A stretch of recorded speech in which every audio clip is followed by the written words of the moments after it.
혹시 정부에서 주는 돈을 그냥 놓치고 계신 건가요? 최대 330만 원까지 받을 수 있는 기회. 그런데 아직도 모르고 있다고요? 지금 3월 17일까지 신청하지 않으면 이 돈은 사라집니다. 단 2분만 투자하면 신청 끝. 간단한 조건만 확인하면 바로 받을 수 있습니다. 이제부터 근로장려금 최대 330만 원 신청하는 방법 알려드리고 놓치지 마세요. 안녕하세요. 한 걸음 더 빠르게 전해드리려고 노력하는 정보드레입니다. 오늘은 최대 330만 원까지 받을 수 있는 정부 지원금, 근로장려금에 대해 쉽고 정확하게 설명드리겠습니다. 혹시 내가 받을 수 있는 돈인데 모르고 지나치고 있지는 않으신가요? 오늘 이 영상을 끝까지 보시면 근로장려금 신청 자격부터 방법, 그리고 꼭 알아야 할 주의사항까지 한 번에 정리해드리겠습니다. 놓치지 마세요. 모르시는 분들을 위해서 근로장려금이란 무엇인지 알고 넘어갈게요. 근로장려금은 정부가 일하는 저소득 가구를 지원하기 위해 지급하는 지원금입니다. 열심히 일하지만 소득이 낮아 생활이 어려운 분들을 위해 마련된 제도인데요. 이 제도의 핵심 목표는 근로를 장려하고 소득이 낮은 가구의 경제적 부담을 덜어주는 것입니다.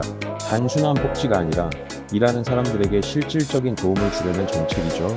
지원 대상은 근로자뿐만 아니라 자영업자도 포함됩니다. 즉, 소득이 일정 기준 이하라면 누구나 신청할 수 있습니다.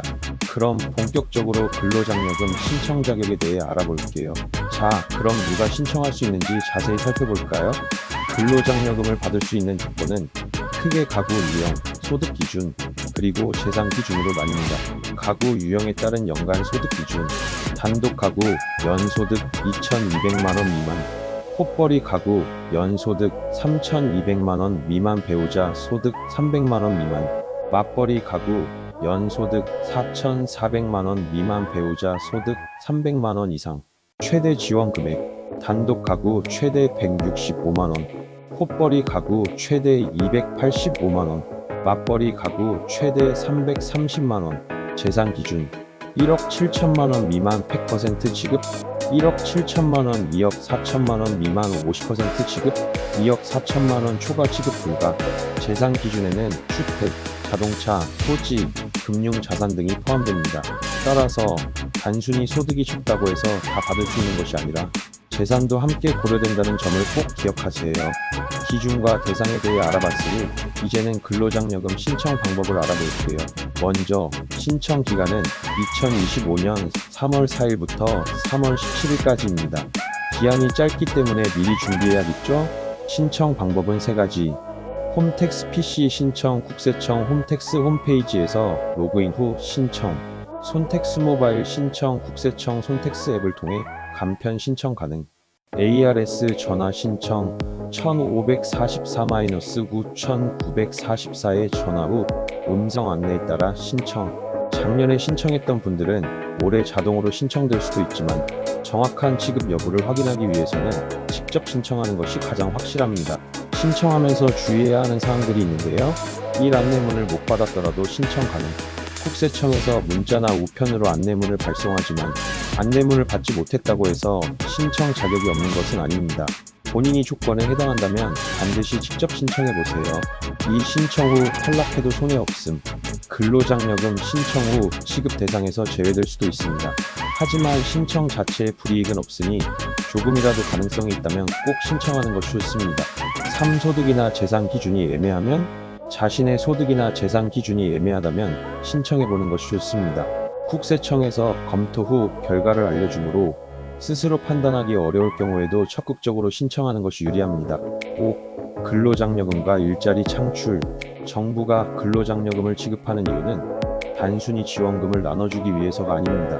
더 많은 사람들이 일할 수 있도록 독려하는 것이 핵심 목표입니다.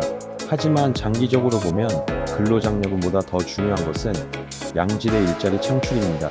지원금만으로는 생계를 유지하기 어렵기 때문에 정부와 기업이 함께 나서서 좋은 일자리를 만드는 것이 더욱 중요합니다. 그렇다고 해서 근로장려금을 신청하지 말라는 뜻은 아닙니다. 받을 수 있는 지원금은 당연히 받아야 하지만 동시에 더 나은 소득을 얻을 수 있도록 직업교육과 취업 지원에도 관심을 가지는 것이 중요하다는 점을 강조하고 싶습니다. 지금까지 근로장려금에 대해 자세히 알아봤는데요. 요약하자면 근로장려금은 최대 330만 원까지 받을 수 있는 정부 지원금, 단독 콧벌이 맞벌이 가구에 따라 소득 기준과 지원 금액이 다름. 재산 기준도 중요한 요소. 2억 4천만 원 초과 시 취급 불가. 신청 기간은 3월 4일부터 3월 17일까지. 홈택스, 손택스, ARS 전화로 간편 신청 가능. 이제 여러분이 해야 할 일은 신청 자격을 확인하고 기간 내에 신청하는 것.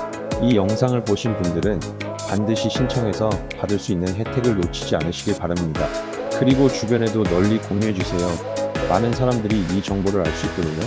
영상이 도움이 되셨다면 좋아요와 구독, 그리고 알림 설정 부탁드립니다.